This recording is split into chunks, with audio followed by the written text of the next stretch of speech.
Okay, so आज एक पटकन ब्रेकफास्ट होणारा प्रकार आपण करणार आहोत.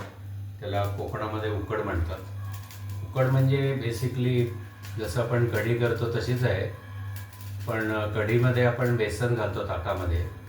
तर याच्यामध्ये आपण तांदूळाची पिठी घालतो आणि लसूण, आणि हे इन्ग्रेडियंट्स आहेत: लसूण, हिरवी मिरची, कढीपत्ता आणि ताक.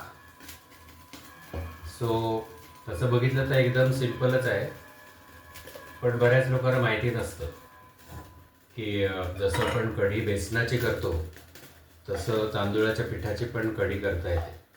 सो मी आता हे तेल घालतोय आणि याच्यामध्ये लसूण घालतो. आपण कढीमध्ये लसूण घालत नाही, पण कढीमध्ये जिरं घालतो आणि याच्यामध्ये फोडणी घालतो.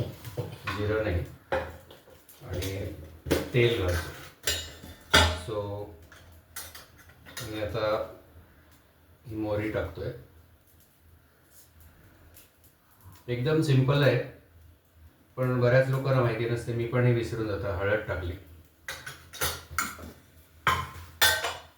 आणि आता ही मिरची,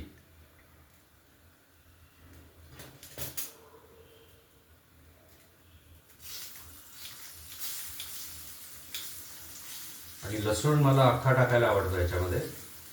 अख्खे लसूण तर पावसाळ्यामध्ये सर्दी होते त्याच्यासाठी लसूण हे ॲक्च्युली खूप व्हेरी गुड अँटीबायोटिक. कफ सगळा निघून जातो.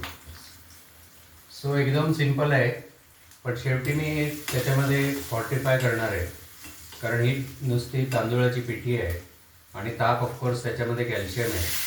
पण प्रोटीनसाठी मी त्याच्यामध्ये उकडलेली अंडी टाकतो. सो एकदम ही पटकन तयार होणारी आहे.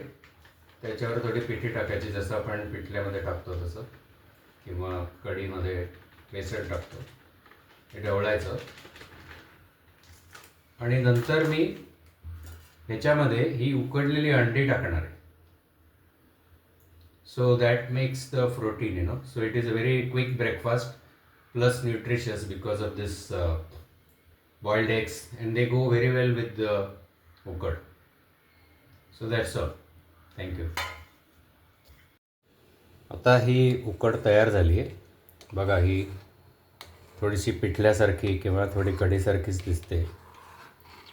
ती तयार झाली आणि त्याच्यामध्ये मी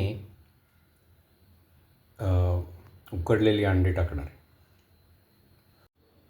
सो ही उकडलेली अंडी याच्यामध्ये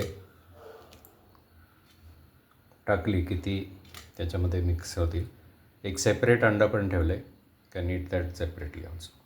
thank you. So this is how it looks. Very tasty.